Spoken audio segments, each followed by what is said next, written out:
tonight going to be looking at this blockbuster reporting making headlines literally all over the world today about a company that's been selling military-grade surveillance technology to governments all over the world.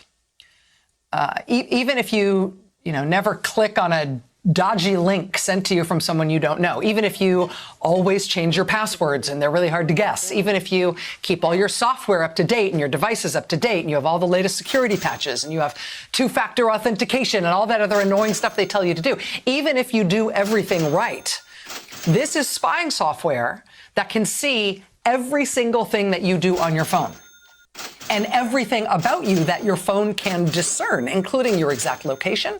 It can turn on the microphone on your phone without you knowing, or the camera on your phone without you knowing. 40 governments around the world are supposed to be, by contract, they're supposed to be using this technology for law enforcement and against hostile foreign spies, for counterintelligence. But in this huge reporting project that launched headlines all over the world today, more than 80 different reporters working in dozens of different countries, what they found is that the people who are actually being targeted with this total surveillance capability, they aren't necessarily criminals and gangsters and spies.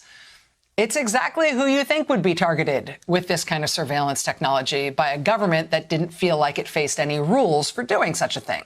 They're targeting human rights activists, opposition leaders, dissidents, journalists, rival politicians. Some foreign leaders appear to be using this software to spy on their own family members. The scope of it is like a science fiction movie, but it is real. It's now been documented again in dozens of countries around the globe, tens of thousands of individual phone numbers being associated with this type of spying. The question of what can be done about it is more interesting and sort of more of an open question than you might think. We've got expert help here on that tonight, joining us in just a few minutes. I'm really looking forward to that discussion. So like I said, there's a lot going on in the news today, including some big, important, and sort of complex moving stories that we're going to try to cover over the course of this hour. There's also in the news today one story that I will admit I feel sort of it's not complex and it's not brand new, but I do feel a little bit catty. And launch seemed to be the first presidential campaign launch in U.S. history where the candidate actually had to pay actors to show up and pretend to be supporters of this candidate who was announcing his campaign.